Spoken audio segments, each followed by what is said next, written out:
Ken, these demonstrators are now here for a second day in a row in front of the ICE building here in San Francisco, and they're here just to be in support of the immigrants that are held in detention centers just upstairs and across the country, but also to denounce the practices of ICE like the separation of families. It's part of a nationwide movement, as we've seen Occupy ICE groups in Portland, for instance, as well, and they demand that the government shut down the agency altogether. Most people were outside enjoying this beautiful day up until they heard what they thought were fireworks, and then they quickly came to learn that it was in fact gunshots. Well, Fremont Street here remains closed, and this is because crews are still working to install 4 steel beams underneath this structure here to support it and shore it up.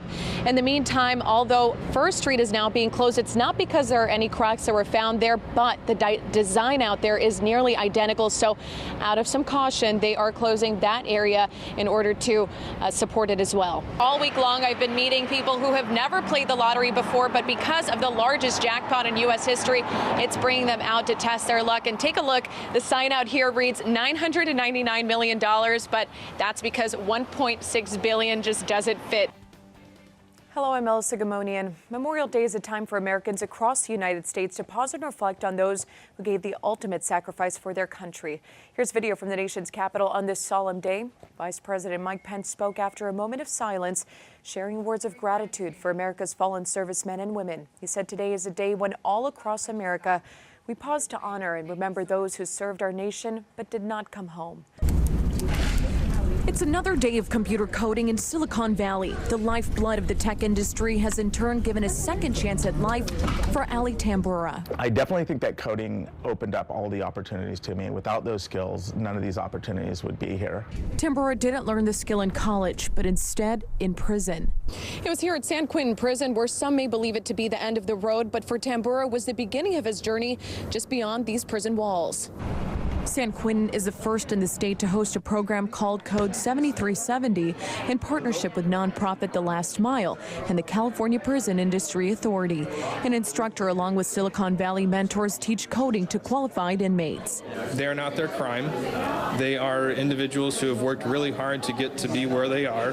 They're invested in their own success and their future, and feel very strongly that at one point in their lives they took something away from the community, and now it's time for them to give back.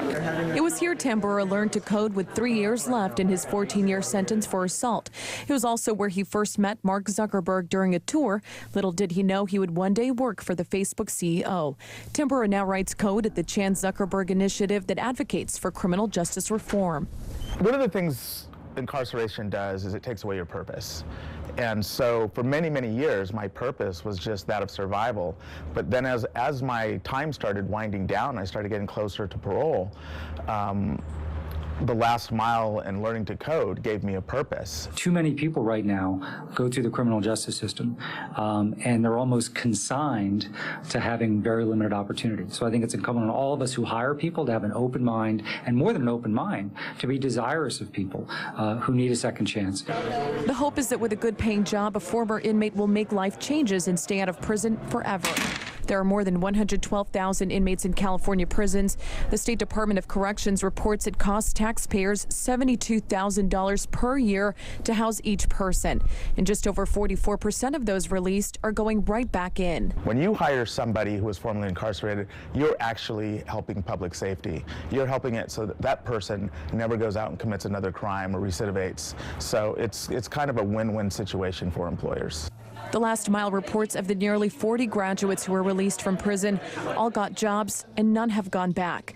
As for Tambura, a new career and a 6-figure salary may be the ticket to staying out.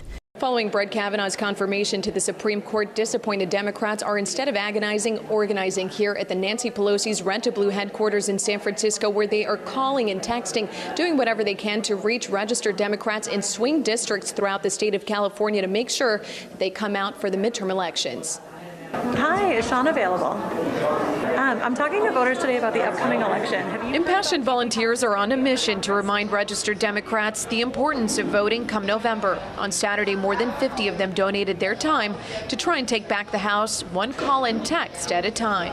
My values and many values that represent people that I know are equality and human rights. It is very clear that progressive candidates support those. Those are women, LGBTQ, people that are differently abled, people of all races. That is something that I stand for, and those are the values that the Democratic Party stands for as well. After Brett Kavanaugh was sworn into the Supreme Court, many felt further defeated going up against a Republican-controlled House and Senate. So they turned to their motto, don't agonize, organize. Everybody knew today was going to be tough, and instead of kind of sitting at home in my feelings, which is kind of what I wanted to do, I decided that I wanted to do something that would make a difference and continue to move us forward. Bilingual Democrats at the phone bank made calls in both English and Spanish to broaden their reach. They invite voters on the other line to upcoming town halls, discuss issues that matter to them, and explain where Democrats up for office in those districts stand. We think that what we need to do is really make a change in leadership from Republican to Democrat, and more important, from people who ignore survivors to people who support survivors. The goal is to help flip Congress with each committed vote and give control back to Democrats.